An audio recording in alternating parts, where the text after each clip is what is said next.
Hello and welcome back to a Mad Men Big Finish review, a video series where I review one of the latest releases from Big Finish. We are continuing our reviews of Once and Future. I'm here with Pixel Immemorial. I didn't know the original Pixel was a legend. I'm a legendary. I'm a legendary. I'm a legend of tomorrow. A Doctor Who connection. He had Arthur Darvill in that. I really liked that character too. Rip Hunter. I liked Rip Hunter. It was essentially what if the Doctor was also Captain Jack, to a degree. Well, without the constant banging of anything that moves, yeah. That's true.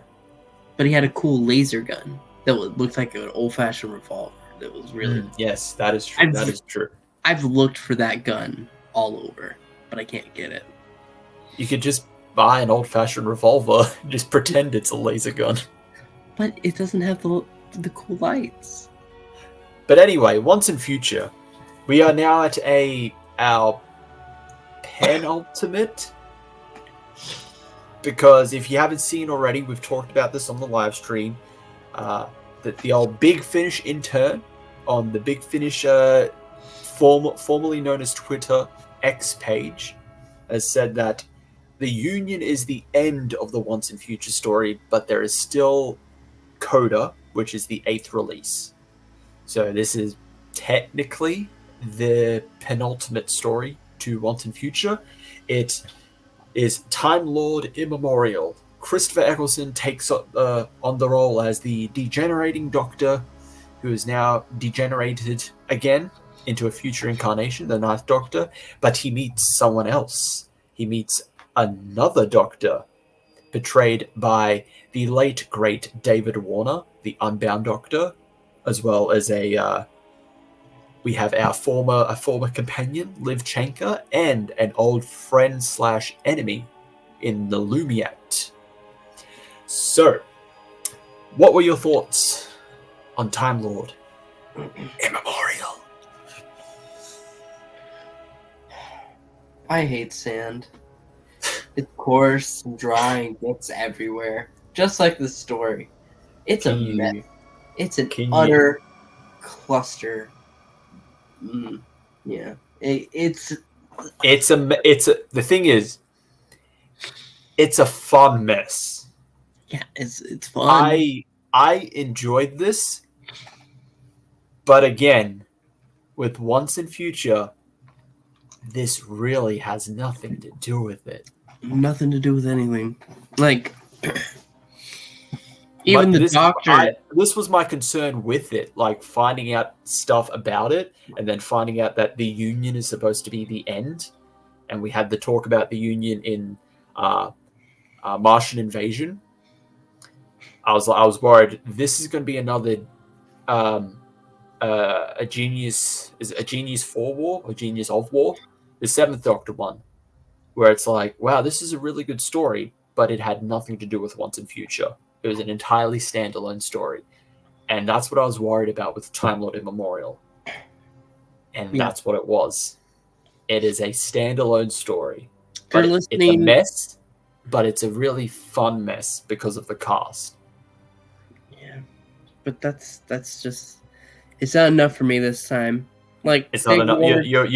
You've come into my camp. It's this time. I feel that way because it's so painfully obvious that Christopher Eccleston doesn't want to share any limelight at all, because the story starts straight away with him. It doesn't give any kind of, the degeneration is happening. They make up a reason for the degeneration not to happen in this story, just so it can stay as Christopher Eccleston throughout the whole thing. Yeah, it's very apparent. But his only stipulation for like multi-Doctor was David Warner. Yep. Because he admires and respects David Warner. I think he said he's gone on record saying like he's someone that should have been Doctor Who. Yeah. So, and considering it's a alternate universe Doctor, I think that he allows it. which is fine because I like their chemistry together. I kind of like the scenes they were in together. Not particularly a lot of them. There's not a lot of scenes of them together, but I do like their back and forth. Your TARDIS. This is my TARDIS. The sands of time are running out. Oh. Can they? Yes. Then you have the Lumiat and Livchenko. I don't know why. It's very contrived reasons how they come together because they're just randomly together on a beach. Liv is just by herself. It's heavily implied that it's Dark Eyes era Liv, or even before Dark Eyes era, because she knows the Doctor. She at least knows the Seventh Doctor.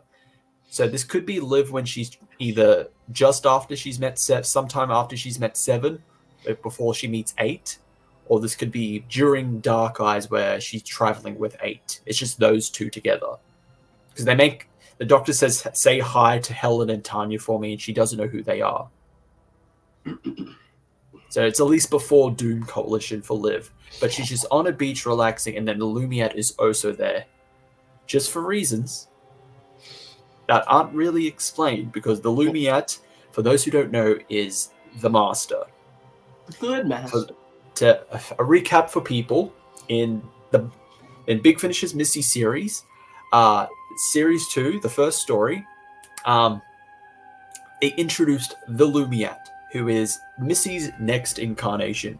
Missy was able to break down her body, create a new body to regenerate, and purposely design it to it being good, as a means to like impress the Doctor. So she's an opposite Valiard, essentially. But then she tries to change her past to make her come into existence earlier, to make Missy good earlier. It doesn't work. The Lumiat is fatally injured. She regenerates, and the implication is she regenerates into the Spy Master, the Sacha Dhawan Master. So that's who the Lumiat is. And given the previous story, it's revealed that Missy is also suffering through degeneration. One version of the Master has become the Lumiat in this degeneration. And I will say, I think I preferred the Lumiat here than I did in the Missy series, because I think she's a lot of fun when she's interacting with the Doctor. Yeah. Because that's the whole point of the Lumiat's existence. She's trying to prove she's now a good person to the one person that it's most important for. And that's the Doctor. So I really like. This is the one time we're going to get the Ninth Doctor meeting the Master.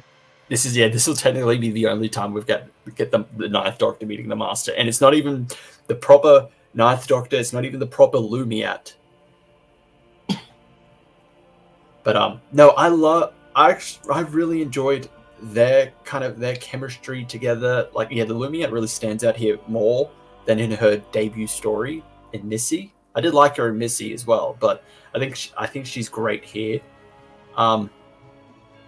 We have this whole we're like deviating further away from Once and Future to now like, oh, the degeneration is also now affecting the multiverse.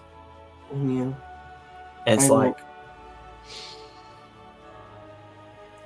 I feel like it's like we needed some way for the Unbound Doctor to be here. Yeah.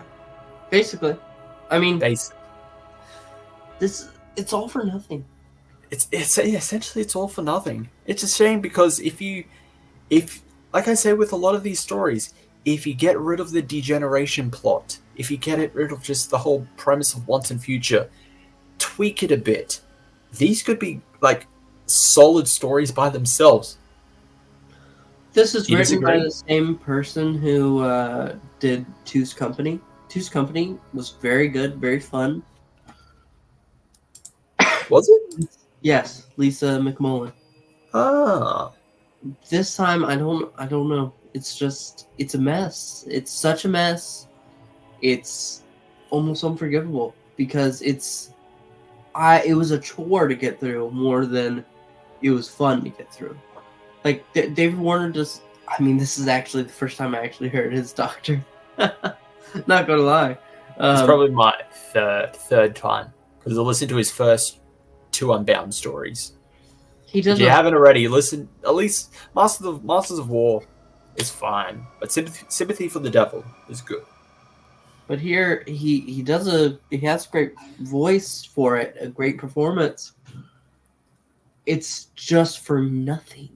And this is the one that it's like painfully apparent, because even the Doctor himself at the end of this one is like, "Oh no, who are you again? Oh, I'm forgetting all this. What am I doing again? Oh, I'm looking for the union." You're reminding me of that. He just forgets everything. Like he's not a human. There's no excuse. And then the Union's a person. Big reveal. Okay. Yeah. What do we think the Union is somehow connected to the 11? I don't think so. No? Okay. Thought maybe choose company and then the Union could be like at the end of the 11's life.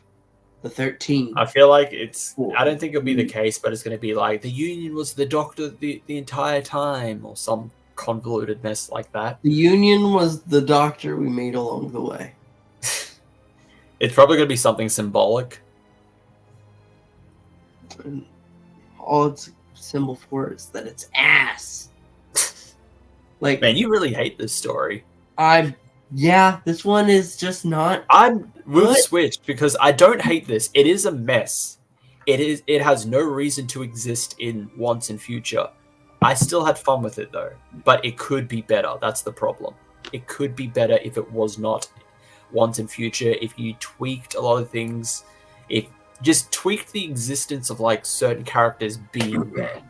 That's the problem. Because even in Once and Future, it's like it's very contrived why they're here. Like Liv being there is contrived. It just felt like, okay, well, they've aside from Genius for War, like every other one has had a companion, has had a past companion there, so or a future one. I feel like they might as well just take Christopher Eccleston and say, okay, we're going to do a new set of box sets, and this one, you're going to forget everything at the end, but you'll get to have some cool adventures until then. Go ahead and have him meet a master. Have him meet other Time Lords. Go ahead. Why not? Honestly, this feels like this should have just been like just a one-off story in like a box set for his.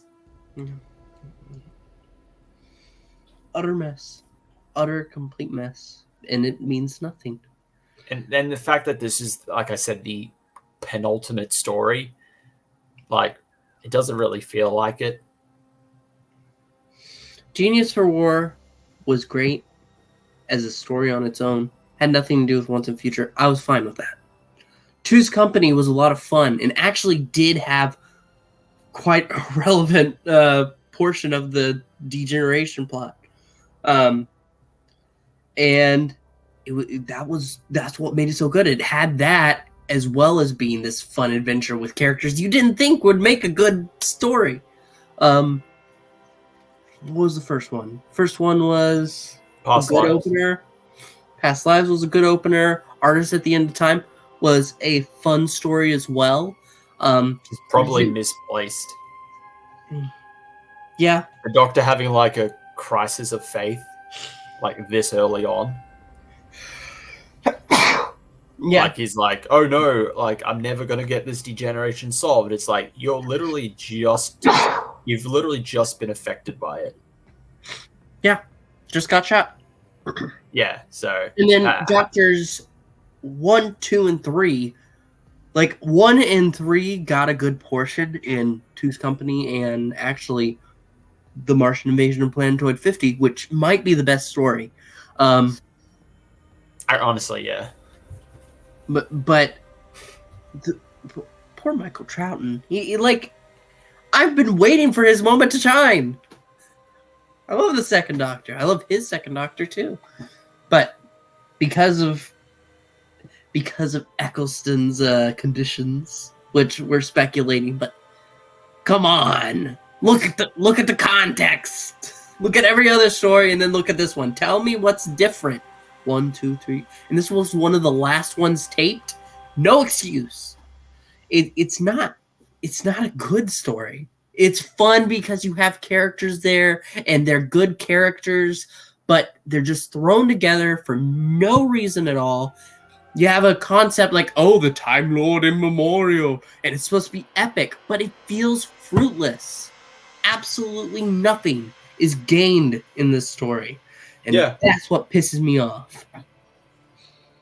I've been sitting on this for the past Yeah, I'd agree. This isn't a particularly good story because it is a mess. But I give it leeway because it's fun. I love the performances, so that's where I'm a bit more lenient on it. But I would agree it's not a particularly good story because there's a lot of contrivances.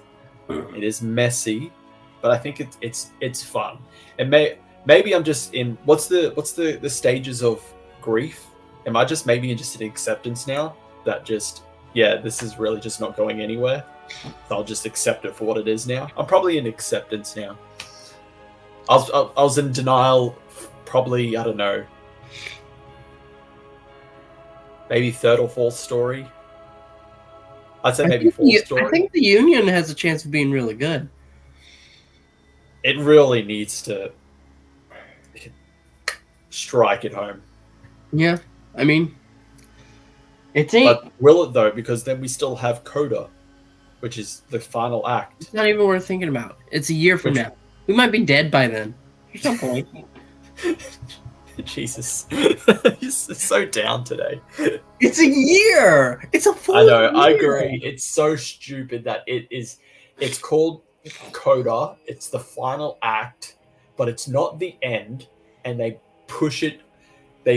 It's releasing a year after this, the quote-unquote story has ended with the Union. So they better have like some big fucking reveals or twists in that. I don't know. I've rated every other story pretty highly, but this one I don't even know if I can give it like a real ranking because there's nothing. I don't find anything in this that's worth. Again, I'm giving it a separate ranking. Okay. I'd have to honestly go back and like listen to watch our review of Genies for War, and like because I think I might have done a separate ranking. I think that's when I might have started the separate rankings. Because it's like, this is not a good Once and Future, but it's a good story by itself. And so onto rankings. What would you give Time Lord Immemorial? You going to give it a single ranking, or are you going to go separate? I can't. I think it's just simply a. I think it's a 5. The performances are good. The characters are good. No, it's a 4.5. Screw that. It's not good. There's nothing about this story that's like, oh, we have to do it. The only reason is because it's David Warner's last story. I honestly might just go listen to, because that's where I'm up to on the New Adventures of Bernie Summerfield. Yeah. I'm at the beginning of the Unbound stuff. So I might go give those a listen afterwards, because I've heard they're really good, and I've got all of it. So such an utter waste, because there's no real time for 9 and Unbound to bond. They have a few quick, oh, that's not my TARDIS. Oh, that's not my TARDIS. Oh, what's happening to my TARDIS? That's what they have, and then it's goodbye. Oh, he's gone. It's nothing. It's a handful. The first 9th Doctor multi-Doctor story is a nothing burger. Yeah. Honestly, you're starting to sell me on this as well. I still think it's fun though. So, my ranking, if I were to rank it by itself, I would probably give it a... I'm a bit more lenient because I still had fun with it because of the performances, with the very little we have of like the relationships between some of the characters, 9 in the Lumia, 9 in Unbound. Liv is the only odd one out. It's I feel like that's just Liv in general now. She just always seems like the odd one out in like a lot of like group dynamics. Literally just there for a bullshit prophecy. Yeah. The witness. Why her? The witness. Why? You might as well. Even before that whole reveal where it's like actually the Lumiad is the greatest enemy and greatest friend. Like if that wasn't the case and like Liv was the greatest friend, I'm sorry, Liv is the Doctor's greatest friend. That's stretching it. And I don't hate Liv. I don't hate Liv. Like Nicola Walker is a great actress. And there are times where Liv actually does shine in some of the stuff, like the Eighth Doctor stuff. It's unfortunately not until maybe Stranded where she really starts to stand out a bit. But yeah, Liv is really the odd one out in this story. So, with all of that, I had fun with the performances, with the characters, but the story is such a mess. And then, much like with with like a Genies for War, at the end it doesn't matter. Forgets. Just forgets. But at least Genius for War was a good story. Yeah, that's true. Genies for War was a good story. So it had the performances and the story. That's the key thing. The Seventh Doctor was in the Time War. Okay. It happened. As a story by itself, I'd probably give it... The highest I could give it is maybe 6.5. I can't give it a solid 7. Solid 7. 7 for me is like probably like B. This is like probably C+, B-. Like I can give it some stuff, but yeah, it is a mess. But if ranking it for Once and Future, I would probably, it's right down at the bottom. This is probably I would agree with you, 4.5. Yeah, it's as a Once and Future story, it's probably the worst. I honestly thought like Genies for War would have been the worst because it had nothing to do with it, but this is just worse than that because it's just a lot of contrivances for the plot to exist. Mm-hmm. And why did it need to be multiverse? Why is the multiverse now being affected by degeneration? Just so that they could throw those characters together. It literally is a dartboard. It literally is a dartboard. It literally is the big finish like. And it worked for Two's company. It doesn't work here. No. It's just... And I said, now that I've noticed, we're reaching the end of it with the Union, and they've thrown in all this new stuff that essentially doesn't matter. You have the Master now being affected by the degeneration. Oh, now the multiverse is affected by it. Why? This was just about the Doctor. Well, they fixed the multiverse in this one, I guess. I can't really tell. Why though? There's no set path of what the hell happens in this story. You're being like, why is the multiverse being affected by bullshit? This is they say, oh, this is scientific mumbo jumbo, blah blah blah. That's all it is. I can only take so much technobabble. Like I can take a good bit, especially in Doctor Who. But in this one, no. You set up, oh, it's the Hall of the Time Lord Immemorial. It's this great legend. Oh, never heard a thing about it. And obviously you made it up for this, and that's fine. but you gotta give me something more. I'm sorry, the Time Lord Immemorial's voice actor, he's great. Absolutely stunning performance. He's nothing. He's literally nothing.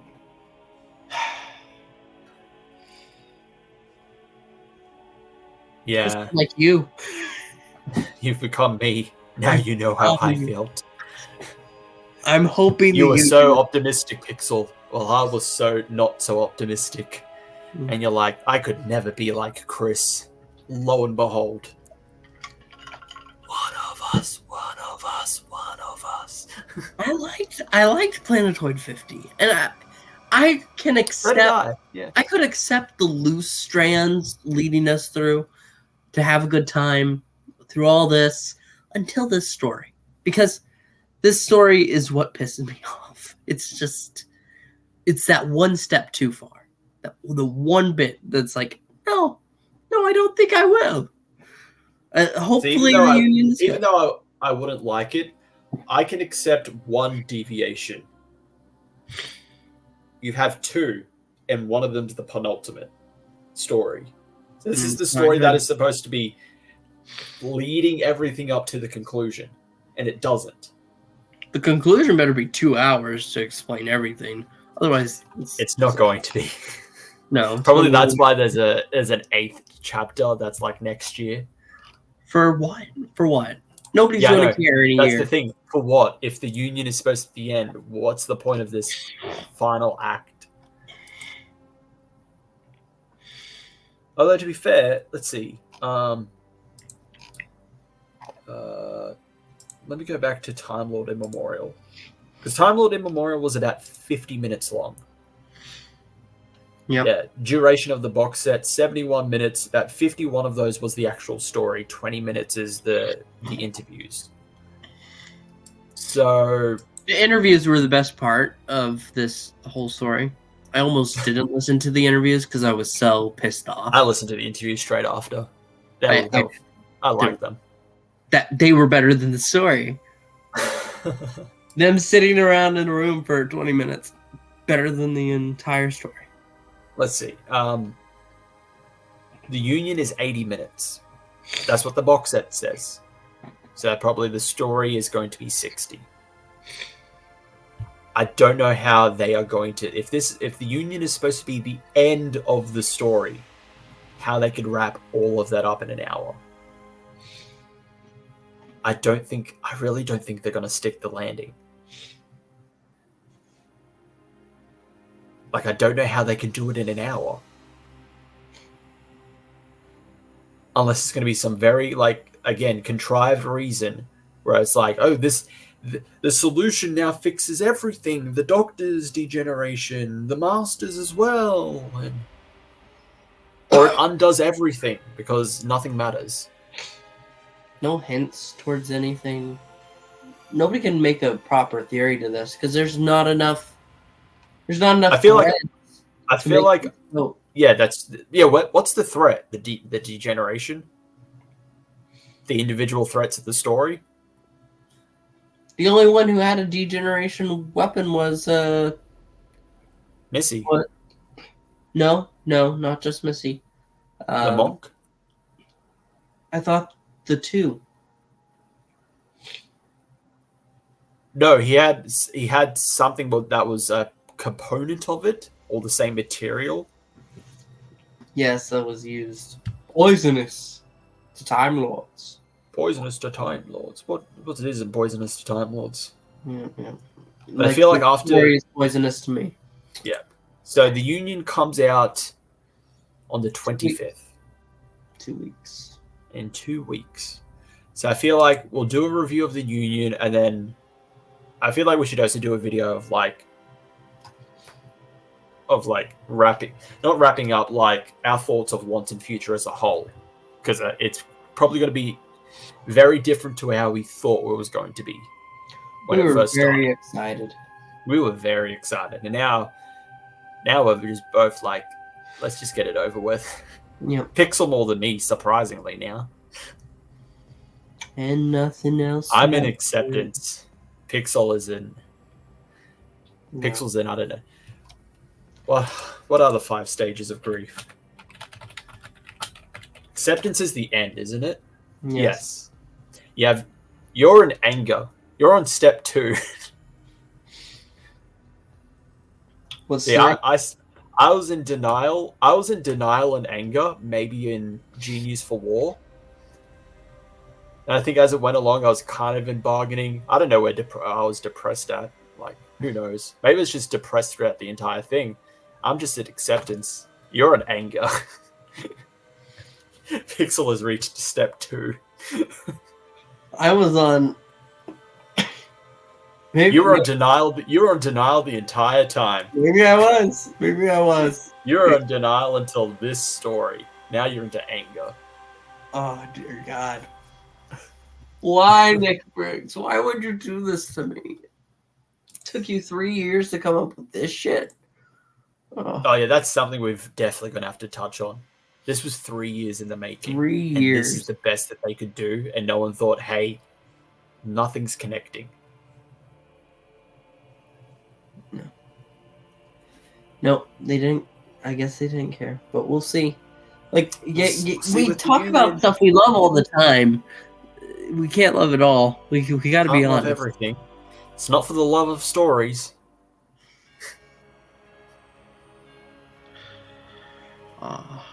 No, we critique them because we do love them.